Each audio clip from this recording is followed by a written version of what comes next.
moment of silence.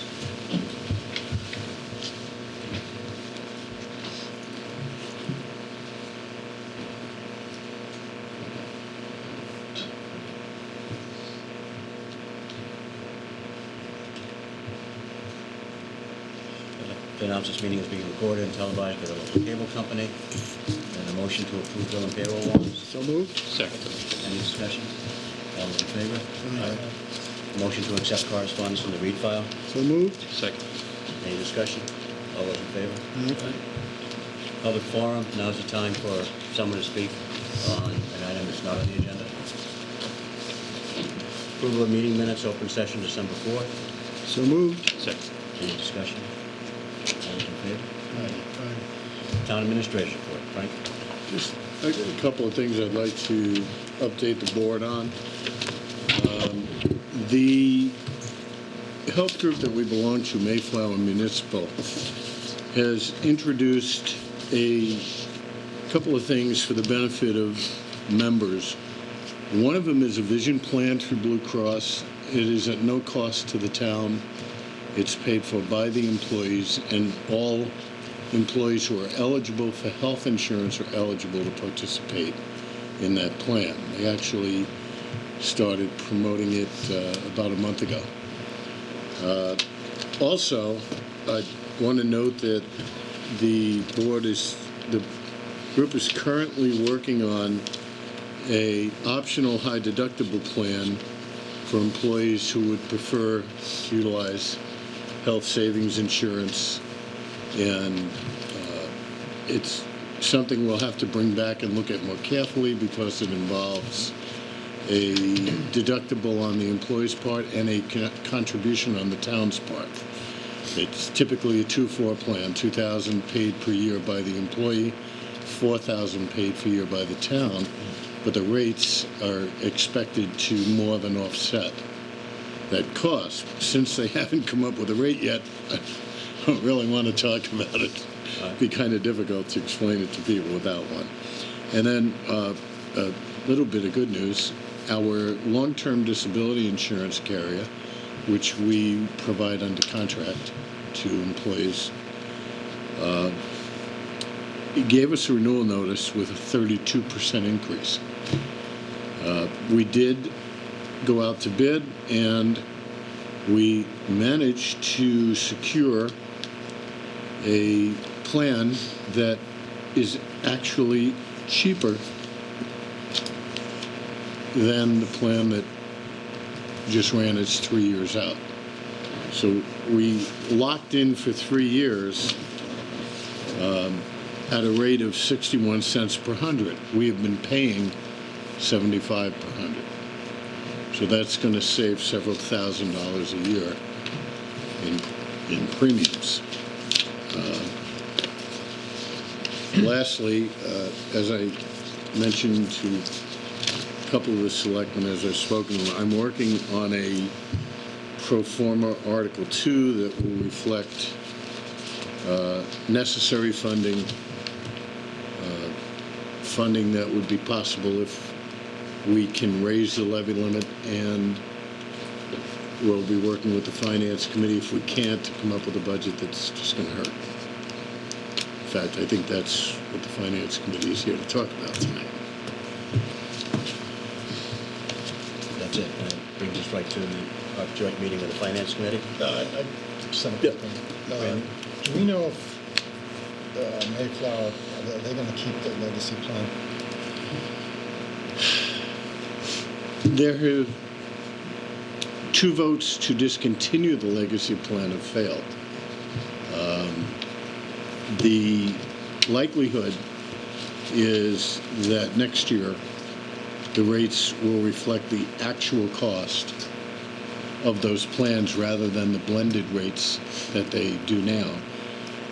Last time that happened was when Master Health Plus was a big player, and overnight everyone left it. Interestingly enough, the Blue Cross PPO is currently the best performing plan in the group in terms of loss ratios. But it is more expensive. It's more expensive to the employee and it's more expensive to us. But as you look at the rates, and these are, I don't know why I just had this, Randy. As we go down the list, the employee payments for the legacy plan, the Blue Care Elect, is $475 a month. The monthly cost for that plan, this is for an individual, is $1,307. So annually, an individual on that plan will pay $5,489, and the town will pay $10,195. When you get into a family, it gets really ugly. The employee will pay $13,000, and the town will pay $24,000. In the more moderately priced plan, if there's such a thing, would be the Network Blue HMO. An employee pays $290 a month for that plan on a monthly cost of $830. Annually, the employee pays $3,486, and the town, annually the employee pays for a family $92.90, and the town pays $17,254. So, and we're at a 65-35 split. So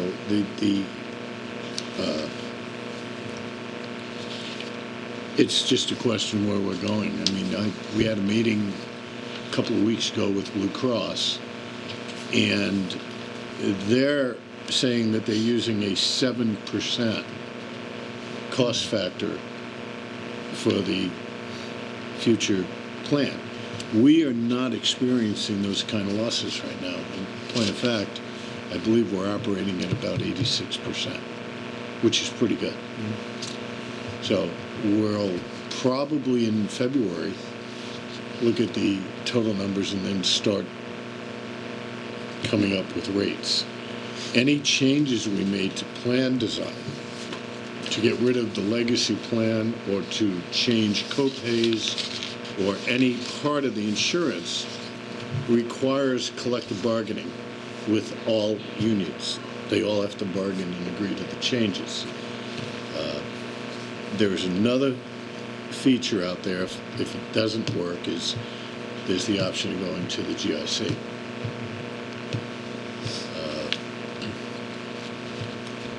Insurance is a killer. It really is. It really hammers our budget. Thank you. Moving right on to the Finance Committee. Thank you, Mr. Chairman. We appreciate the opportunity to present this information, and we will make every effort to be brief. This committee, as you recall from our last joint meeting in November, started the budget review cycle 3 months early with a very specific plan to evaluate this community's economic distress in fiscal 2020. Included in this plan was the intention of completing initial meetings with all town departments in an effort to evaluate the impact a 3 or 6% cut to level service would create. These percentages weren't arbitrary. They were based on the estimate of a $1.8 million shortfall predicted for this fiscal year. The plan also included meeting jointly with the Board of Selectmen to exchange information on a regular basis. Not only to update your board, but to give the taxpayers a clearer understanding of the need to improve communication with all the stakeholders in this process. Accordingly, the Finance Committee provides this summary of the initial meetings with various town departments from November 13th to December 18th. The information will be presented in the order in which the departments met with this committee and will be, in the interest of time, limited to the impact of the 3 and 6% cuts. So we started out with the Council on Aging. An impact statement was not included in the budget submitted the day of our meeting. The director did explain that a 3% cut would close the senior center on Fridays, and a 6% cut would additionally necessitate cuts to staff, including outreach assistant, clerical, and/or bus drivers, and also impact the passport processing. We met with the assessor In a written statement attached to the budget submission, the assessor indicated that a 3% cut would force the reduction of the expense line, eliminating staff development conferences and the binding of the real estate tax commitment book. Further cuts would involve a reduction in staff, as there are, quote, no other areas where reductions could be made, end quote. For the fire EMS, in advance of our meeting with Chief Greno, it's important for me to note it was recognized that conditions of the collective bargaining agreement do not allow him to submit a percentage reduced budget. He was able to provide an impact statement for specific dollar amounts to the committee. So, taken from his impact statement, if we reduced his budget by $115,605, this would eliminate the administrative deputy position, which was negotiated with firefighters, the firefighters union to go days on July 1st of this year. There will be limited fire prevention by shift officers, which will delay construction costs, occupancy permits, and eliminate the inspections of all commercial properties in town. If we reduce the fire department by $231,210, in addition to the deputy position, there would be an elimination of all community details and events, the elimination of IT duties. Technology is responsible for the mandated reporting software for all fire and EMS runs and responsible for the constant update of all site in the CAD system. Not funding this position will begin to dismantle 5 years of data entry and eventually cause safety issues for firefighters in the field. It would also eliminate the light maintenance technician that they have on staff, elimination of storm coverage, elimination of call department, reduced training officer hours to 8 hours a month, which will have a detrimental effect on training, reduce the EMS officer hours to 20 hours per month, reduce callback overtime, which will leave insufficient coverage for second calls, and at times, no coverage for the town. So the chief summarizes, should this impact become a reality, response times will be delayed, town fire EMS coverage will be limited, fire prevention will be reduced to simple inspections, and fire risk will increase substantially in town. So the next department was the police. In a very detailed impact statement, Chief Benton outlined the effects of budget cuts beyond a reasonable reduction in the all of the services line. Included was the likelihood of layoff of 2 to 4 police officers. Response times would increase. Follow-up investigations would be delayed. There would be cutbacks or elimination in the town's participation in the SEMLAC units and the Web Task Force. So this would lead also to possible reassignments in the detective unit and SRO. Summarizing the reduction in the number of officers, the chief noted would, quote, put investigations in jeopardy as well as place our officers and the community's safety at risk, end quote. The Board of Health, in our budget meeting with this department, the department did not provide an impact statement. During discussion, it was concluded that the impact would have to be staff cuts with hours or positions. For the DPW, in a letter attached to the budget, Superintendent Bruce Martin outlined the impacts of a 3% reduction, including responding to after-hours and weekend hazards, such as potholes, road flooding during heavy rain events, downed tree limbs, oil spills, knocked over street signs, and auto accident cleanups. There would not be Saturday openings of the yard for leaf and grass disposal in the spring and fall. A 6% reduction would mean the layoff of 1 full-time employee.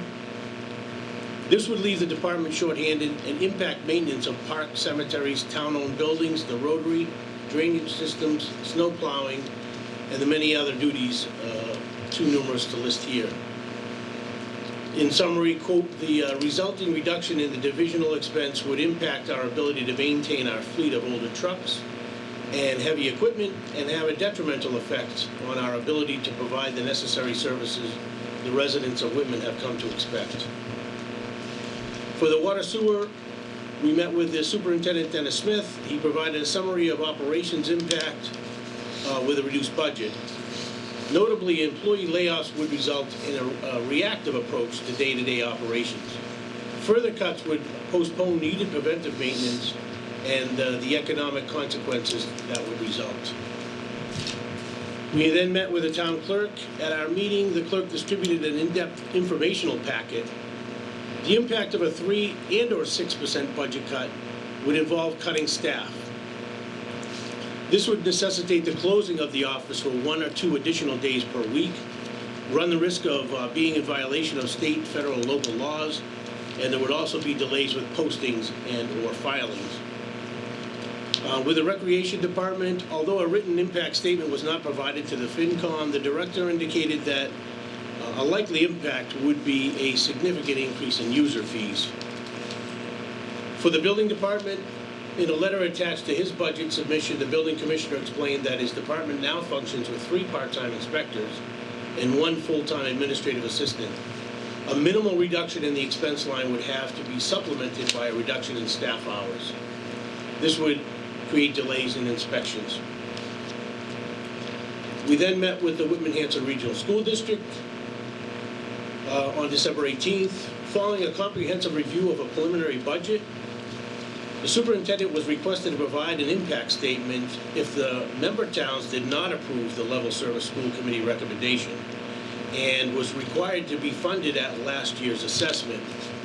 We have not got any follow-up information from the district as of this meeting. For the library, a 3% budget cut. There'd be 2 part-time library technicians laid off. The library would be closed 1 day a week. Money spent on museum passes would have to be used to buy books, and programming will be affected. A 6% budget cut. 2 part-time library technicians would be laid off. The library would be closed 1 day a week and 1 evening. Again, the money spent on museum passes would have to be used to buy books. And the following programs that they offer, we will not have the staffing in or funding to continue. Story times, adult craft night, several book clubs, and outside performers. So those are the summary of the impacts for the departments that this committee has met with to date. We still have 2 more weeks of meetings due to some scheduling conflicts. Meetings had to get rescheduled, but I think we're getting a comprehensive look at what these budget cuts would produce in the town. Anybody else? Well, gee, that was fun. Pretty sober. Yeah, it is sobering. It's not unexpected, though, is it? Right. Actually. Any suggestions? Well, I think we should You've continue the road. been collecting information, but Right. thought about what to do. I think it's important to note that we could be doing more than one thing at the same time. I think if we continue to meet with the town departments during these initial budget meetings, just to complete the process of getting the town a little more in tune with what to expect should an operational override fail at the ballot box. So I'd like to think we'd continue this process, but at the same time, I would hope that we develop, as Frank put, perform a budget, so we can have a draft Article 2 to work with. I think it's pretty important for this committee to be using a draft Article 2 as we meet with town departments in the second round of meetings, which we will start right after We should have a working document within a week. I'm pretty close to it. I've been going through the revenue numbers for the last 2 weeks, trying to figure out what's in the recap sheet is there. There were some revenues that, unfortunately, they're carried over. From year to year, you do estimates based on what your prior year's receipts were, and at least 2 of those areas, about 40,000 worth, are non-recurring, and that we're not going to see them again. So I want to do a really careful analysis of all those numbers. And on the other hand, meals taxes are up from 140 to 166. So maybe I should make my pitch for that 3% guest. But I think, and then, to follow up with the subcommittee, I think it's important that we assemble again and kind of map out a strategy. We need several different budget scenarios. We can't be caught at the last minute, as we have in years past, with no backup plan. Yeah. We should schedule that now. while we're here. The last time I had brought it up, I thought we should meet maybe prior to a school committee meeting and over at the school. I don't know how you guys feel about that, or Fred, you gonna? I mean, I was going to speak for myself, but I'd be okay with that. I mean, I don't know when their next meeting is. And next Wednesday. We really need to work with the, particularly the budgets that have significant impact on the budget, and certainly the schools are the lion's share of what the departments appropriate. Based on the numbers that were provided at the school committee meeting on the budget, our increase would appear to be about a $1.7 million Or the staff. for Whitman, and that's a staggering number. So we've got a lot of work to do. Again. So step one will be get to the table and sit down. I can only speak for myself, but that's before the portion that we take out of E&D. Yeah. Well, what's E&D, 900? We got about 9, just like 915. We put back less than what we took out last year. I saw that. We took out 450 last year, and we only put back just over 4. So that's Eunice is working. We're able to estimate a lot closer. And it is a significant impact when 40 some odd % of your revenue is from a source that's not increasing. It's not increasing at all. And that's our biggest that's a problem. huge hit to us. Because every dollar your budget increases is shifted to the towns. I met with Hanson's TA last week, and they're still looking at things. They're not really sure what they're looking at for numbers, but they're concerned as well. And the interesting thing is, this is the first year the population shift hasn't affected the allocation. The percentage is the same this year as it was last. I think last year was like 200,000. Now, that doesn't mean Hanson's growing. You know, there was a little bit of good news once we get into the revenue side of the school budget. Transportation reimbursement for up a little, for FY19. So anything that we can do that's going to help. The other thing I'd be curious about is what impact closing the McQuon had on the overall district budget. Because, as you know, the operations in each of the buildings are district-wide expense. It's only the capital that's divided up among the towns. And we'll start because I think it was October 31st, we turned the keys Yeah. over. So now you lose the insurance, you lose the heat, you lose the lights. You have those definitive numbers coming off the books. And I don't know if it's hit Hanson yet that it goes onto their sheets. I will say that we have a very sharp girl up in the office in central administration. She called National Grid, etc., and got everything turned over to Tom Hanson like that. That was a good thing. Mr. Chairman, while we're still on budgets, can I cover something else I meant to cover in my report? Lisa Green has been working diligently to badger National Grid to give us an agreement. We were supposed to get 25 days after we asked for it in May. We finally got the agreement, 3 weeks ago? December 14th. We were at risk of not being able to meet the conditions of the grant for the purchase of the streetlights, but it looks like now we will be able to do that. That conversion will begin next week? We think next week. The challenge with National Grid is it slowed everything down. We couldn't order equipment. We couldn't enter into agreements for the contract. Everything was held up. So we're going to move forward with that. That will have a meaningful effect on our budget. If we complete it in January, we will probably see a $40,000 to $45,000. No, scratch that. $35,000 reduction in expense. We also have signed a power purchase or power share agreement with Nexamp, where 22% of our electrical costs will be rebated through National Grid. That was the good news. The bad news is today we found out that National Grid has now announced that operation, which should have been up and running December 1st, will not connect until the third quarter of 19. So we're not going to see the revenue we'd hoped to see from that. But the net is it's a gain, and it will continue to save us money going forward. Okay, thank you. Speaking of National Grid, Frank, I know we had the personal property tax come in from them a few years ago.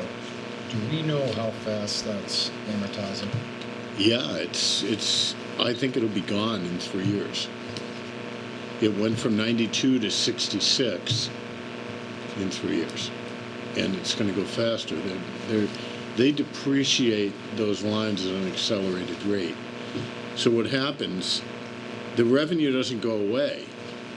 It goes into the residential assessment. So people get their tax bills, and suddenly they're paying more because the shift has occurred.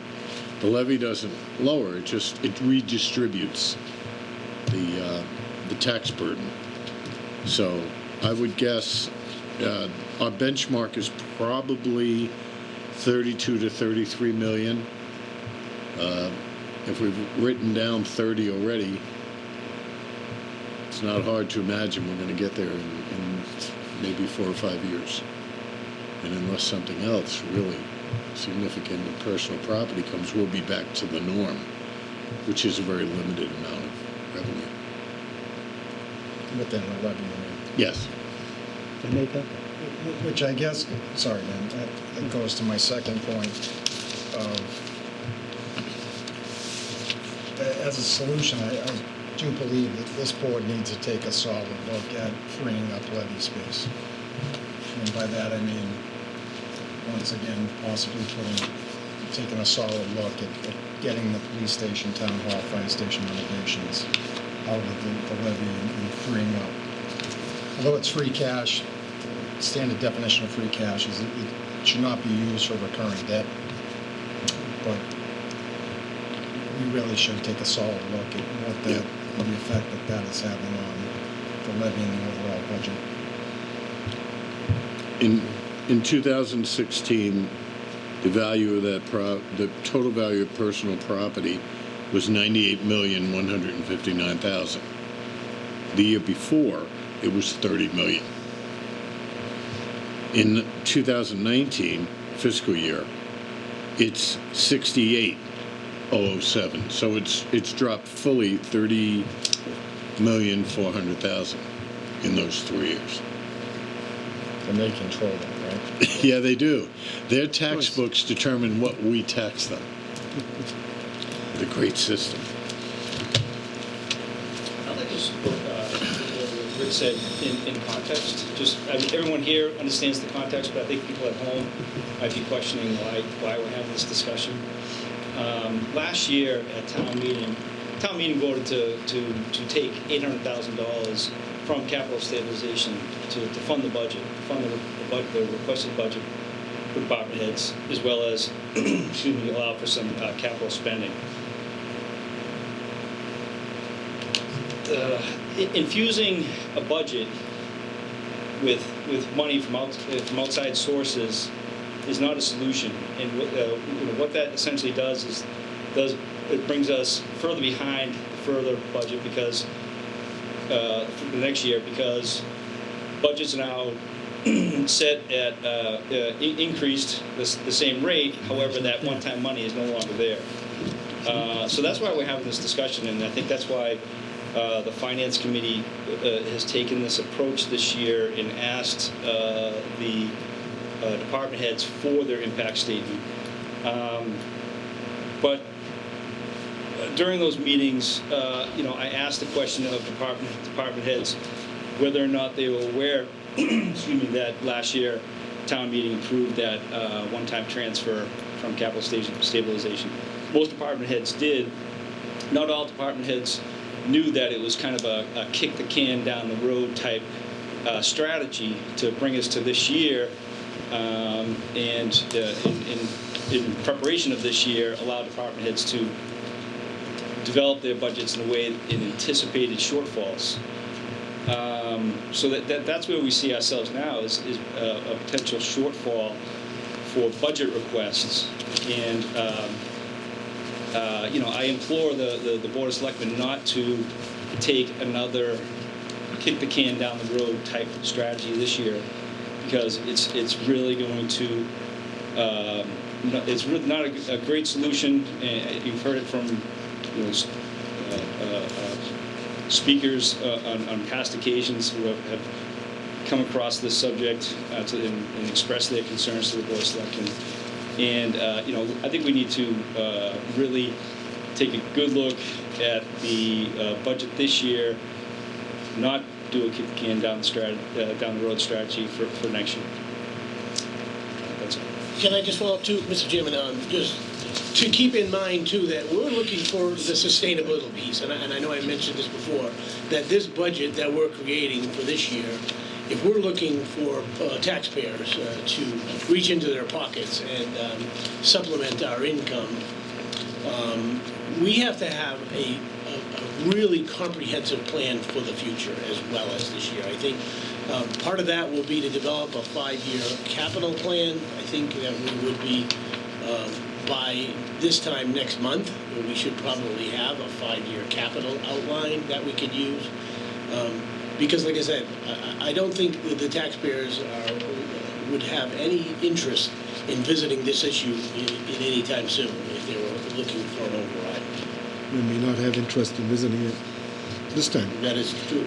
Which brings up the next point is, now that we're collecting this information, I think we do have to get probably to the point where you have your pro forma and you've gone through your second round. But we do have to get this information out, that these are the impacts, and the impacts are going to affect everybody profoundly. So I do think it's important that we do have the next meeting with our joint committee, with our budget committee, and we decide how we're going to do that, and when we're going to do that, and when we're going to start it. And I think, as Frank said, if we have your pro forma next week, we should be able to get going.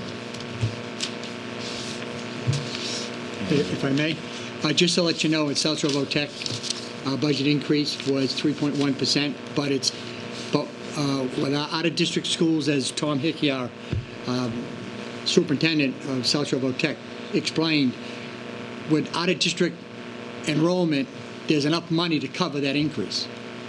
Now, Whitman has, I think, 3 less students or 4 less students, but not necessarily stating that that's going to reduce our cost, because of the fact that it goes on, it will be on the state formula, exactly how we're charged.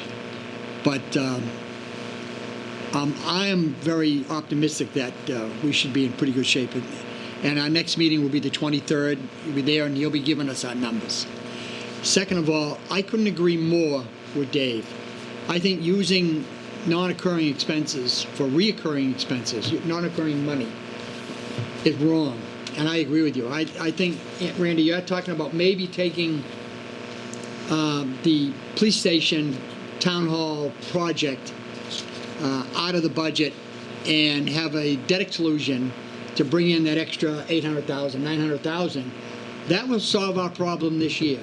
But then we're in the same boat next year, because all budgets will raise to that level. And then what do we do next year? I couldn't agree with you more.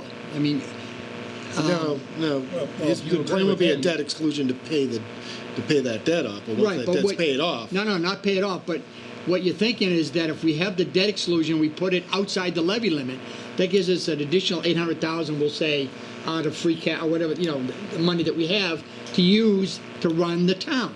No.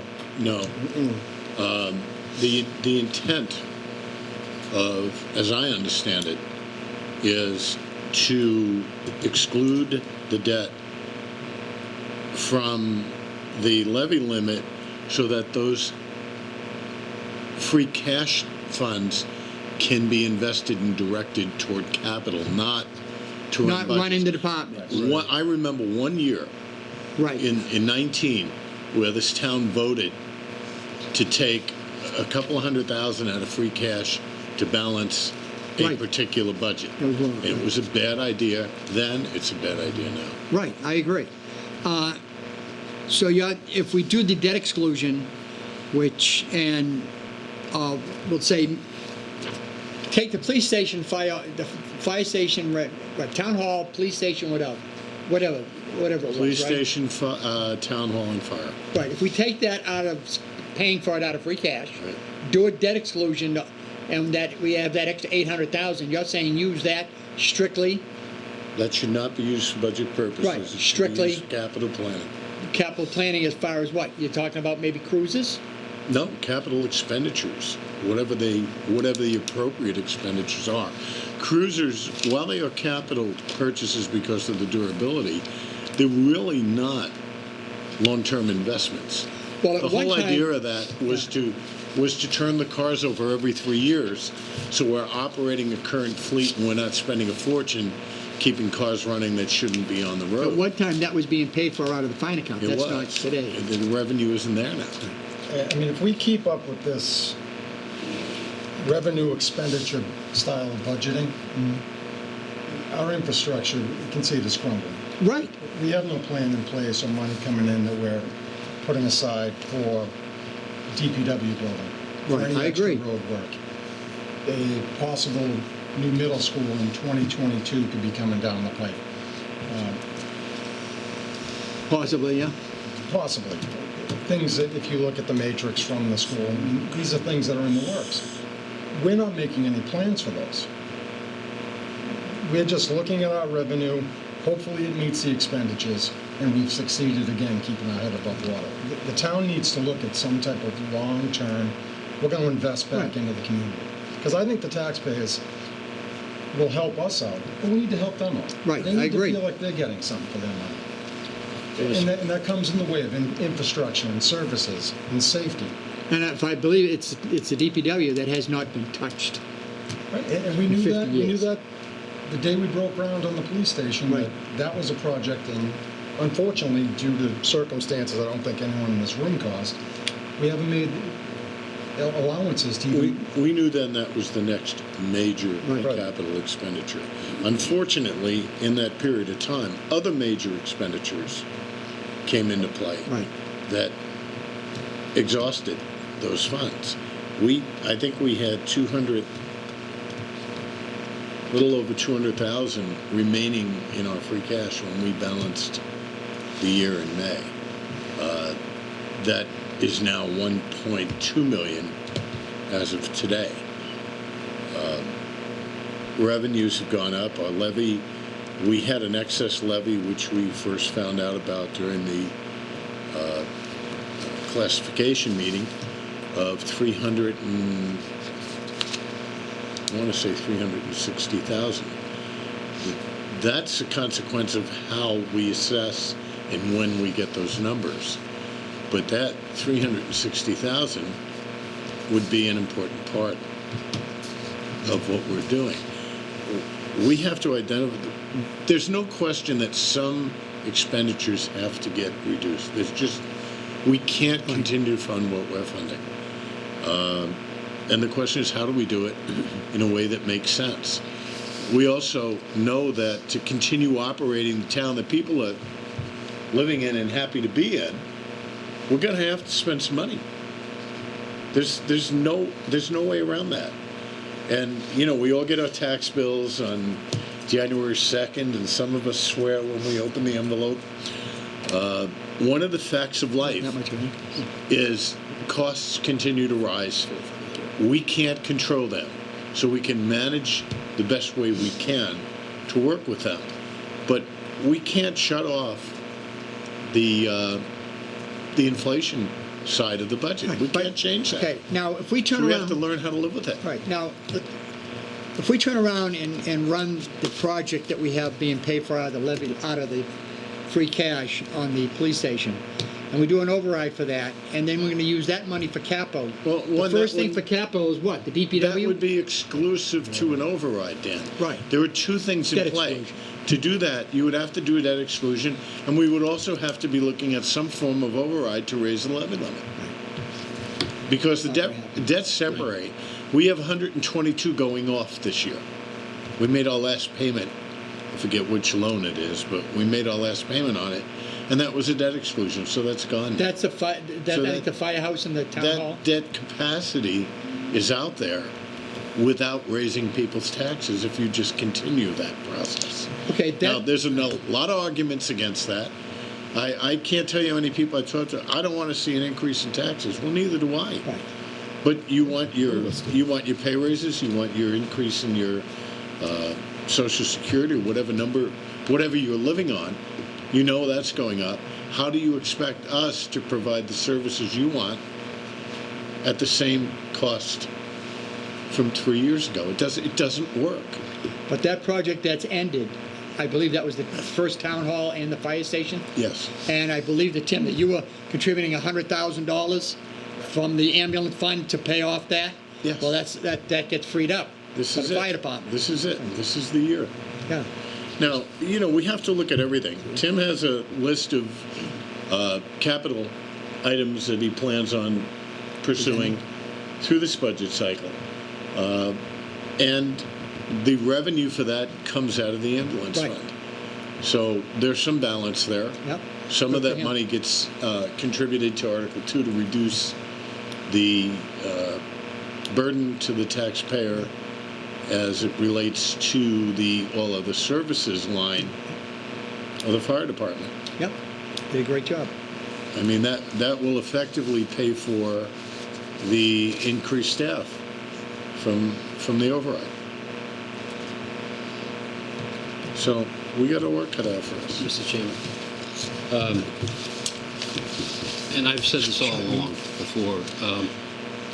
While I admire Randy's approach that the residents will see the light and help if we are transparent.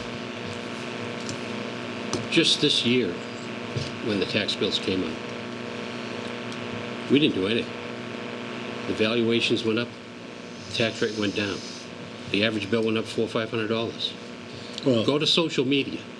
See what the townspeople are saying. And not, I bet you might get 1% who are in favor of any kind of increase, period. In fact, I suggest that you search on social media the comments of people when they got their bills this year. And if you expect them to just stand in line, lockstep, and go for whatever we come up with as a plan, while the plan may be very good, you're not going to get the support for it. I believe they are tapped out. And they're not going to go for any more. They've had it.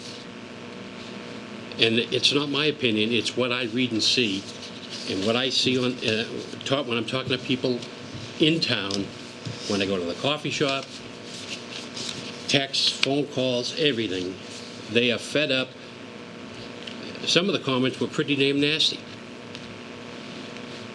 So I think if we think that an override is just going to be a walk in the park, we have another thing coming, because I do not believe that they're going to go for this at all. well, No, you're probably right, and I believe that too. Yeah. But I think we still have to put that plan together. Right. We have And an we have to obligation. put our other plan together. Right. We have an obligation to do our job. And- our job is to make this plan, present this plan as Yes. best that we can put together. But there is absolutely no guarantee that they will buy it. And my guess is that they won't, because they've had it. I'm telling you that these people are tapped out. The economy may be sounding like it's doing well. Unemployment is at a low, but I'm telling you, these people, there's a ton of people in this town on fixed incomes. And Well, they have had it. We're certainly going to get a sense of what people are feeling when we get the survey Yeah, back, so yeah. we're ready to move to that, Mr. Yeah, Chairman. when is that, Yeah, that's, Frank has a update on that. Carl and I, Before we get to that, Yeah. though, did you want to set up that meeting? Yeah, You wanna that's take the time only, to do that? if we can do that, if the, I guess we'll put it out to the committee members, but if we can do it on the 16th, All I right, all right. think that'd be great. So that takes We'll do care it. of your part on the agenda. meeting on the That's about right. 16th. That's it, I'm done. What do you think, 6 o'clock right before the school committee meeting?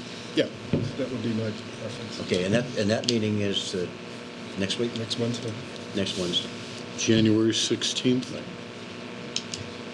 And Mr. Chairman, hopefully we could rejoin with the joint meeting in February with some updated. I think What are the numbers the there? first meeting in February, we will have had Frank's updated draft of Article 2 for that a little while to look at it. Right. Also, later on this evening, we're going to open the town meeting warrant, and it'll be closed on January 25th, so we'll have an idea what people are looking for The articles, yeah. in the articles too. So the first meeting in February, I think we need to come back together again and see if we can be as positive as we were tonight. I think we're all for it. Yeah, thanks for for a necessary but difficult job to do tonight, to let us know Thanks for having us. your attitude about the status. Thank you. Thank you, guys. Okay, the assessment, before you're ready. Dr. Kowalski and I will be meeting with Melinda Tarsi next, is it Thursday? I don't remember now. I don't know my Next calendar. Tuesday. Next Tuesday. But the results of the survey will include responses from 1,037 residents 19%. who have participated in the survey. 19.6% of those surveyed have responded. 632 online, 405 on paper. Is it closed now? I would say it's closed. Yeah, and that's a lot of people. And 20%, almost 20% of the town is high. Very good. As far as the kind of work that they usually do in other towns too. Isn't that twice So the the thing is, And once it we was a get fairly detailed. once we get that community assessment survey, we're going to certainly give some balance to what Brian has been saying. Either confirm what you say or Right. not confirm what you say. Right. We might find out that the kind of town that people want to live in is a kind of town that some of us think we can't afford right now. Right. So it's going to be kind of interesting when we get those results. But it is a necessary first step. What that assessment survey results in is what our citizens that responded value about our town. It's sort of a value statement for our town. We think that this is important. We think that this is important. We think that this is important, and we're willing to do this in order to keep it or to get it. The conversation this evening that we just had is a very depressing conversation. It is. Whether or not the community assessment survey is going to lighten that up or not, I don't know. Whether or not exploring Randy's idea will lighten it up, I'm not sure. We need to find out where the schools are going to go, and that's not going to happen for another couple of months. So we're going to be hanging from the ledge by our fingertips for a while, and we just have to keep plugging along. I think what people need to remember too is we're not unique to this scenario. Some of these people that are screaming on social media ought to also take into account, Brian, is that the tax rate that we have been using in this town is one of the lowest That's right. of all of the Right. surrounding towns Exactly. and similar Yep. communities.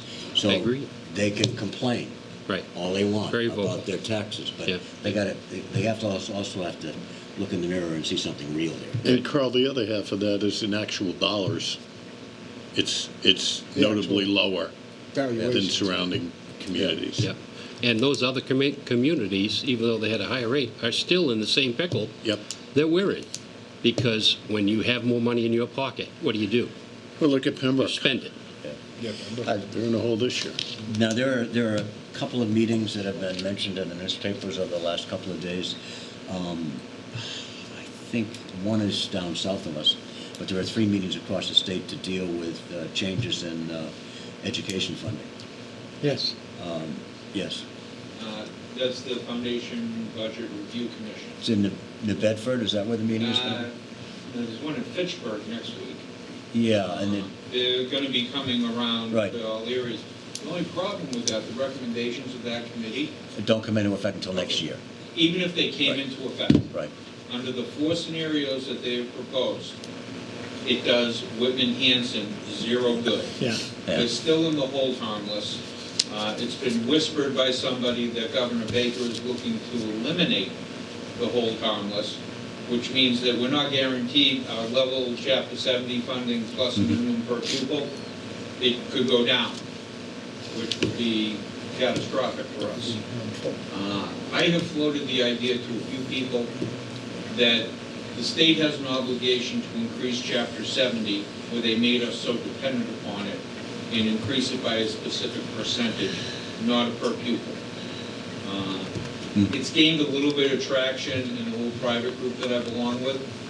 I don't know what the net result will be, but something that I want you to know that at least as your community school committee people, we're advocating for quite heartily. Because year after year, where do you go? It's not just this year.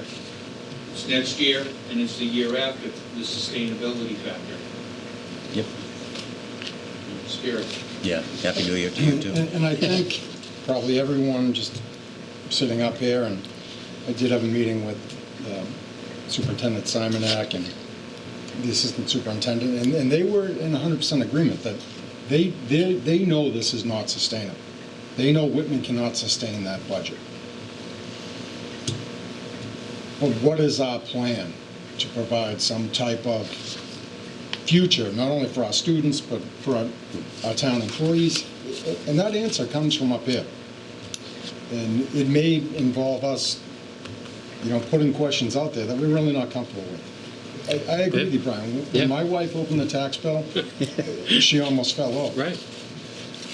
See, the thing is, but it's our obligation, I believe, to come up with scenarios that they can choose from. If they vote them all down, that's not our fault. We Right. gave them choices. And another reason why I mention this is because, unlike an override that's forever, you're giving somebody an end date to it, which would be 2030. This Right. then comes off. Yep. A lot of people see a light at the end of the tunnel Yeah. with that. And while, when we did that, it was right at the time. That plan that was put together was right for the time. Right. Things change. Yeah, It's absolutely. changed dramatically. Right. We have to think of something different, and I would be in agreement with you on that plan, because I think anything that we can do now to help, we should do it. Right. As far as building the police station? Yeah, If we didn't do it the way we did it, we wouldn't have a new police station. I agree. That's why I said it was right for the It time. was right for the time, but But now things have changed. And while we said it to everybody, this is what we do, they have to understand that, we didn't foresee what was going to happen. Right. There's factors in play that you cannot control. That's right. If you folks were able to do that, it would not only give you the ability to have the capital matrix, but also a plan on how to fund, the projects as they come up. I mean, if the capital matrix is something we really are going to focus on, and it does seem like we are heading down that road. Yeah. But you can't just make One a of the piece of paper policy and items then tonight. hope you're going to be able to fund it. Right. Right. You need a funding source. Right. Exactly right. Right. And that's the biggest problem in our town, One of the because we're items we'll not be near acting Route on 3 tonight. or major highways like the Hanovers, the And Norwells. this is something that has proved fairly consistent, Yep. where maybe this is the answer to those Yeah. keeping up with problems. I think that might be the only answer right now that I can see. You know, Do we need a town meeting to do the debt exclusion? Where you need an the- election You need an Yeah. An election. election rally, but you don't need a town meeting. Oh, You need a town meeting to put it on It's the a ballot. two-pro- appropriate, no, we put it on the ballot. They but gotta we need- approve it. No, No, they do. no, not a, A debt exclusion? no. The selectmen place that on the ballot. What the town meeting does is it appropriates the money to be raised from any override. Right. So it's a two-step process. Arguably, we wouldn't even need to put an appropriation, a question on the town meeting, because the appropriation's already there. So you're going to have to appropriate it assuming it doesn't pass. So you really don't need to put the override on the ballot. It's good to talk about at town meeting, otherwise no one's going to Right. participate. But if you look at, I had an interesting conversation with the director of accounts a couple of weeks ago in Boston. We have a low debt burden for the town based on our revenues and based on our tax base. And what seems to be consistent in the towns that have an active program is they bond and they continue the bond. It never goes away. They bond for a project. Then as each one begins to amortize, they bring a new one in. So it's a constant cycle.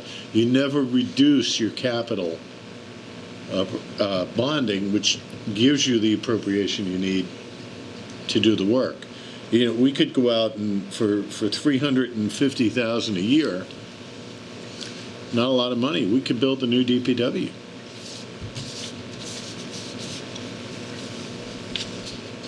It's a pretty interesting number. Yeah.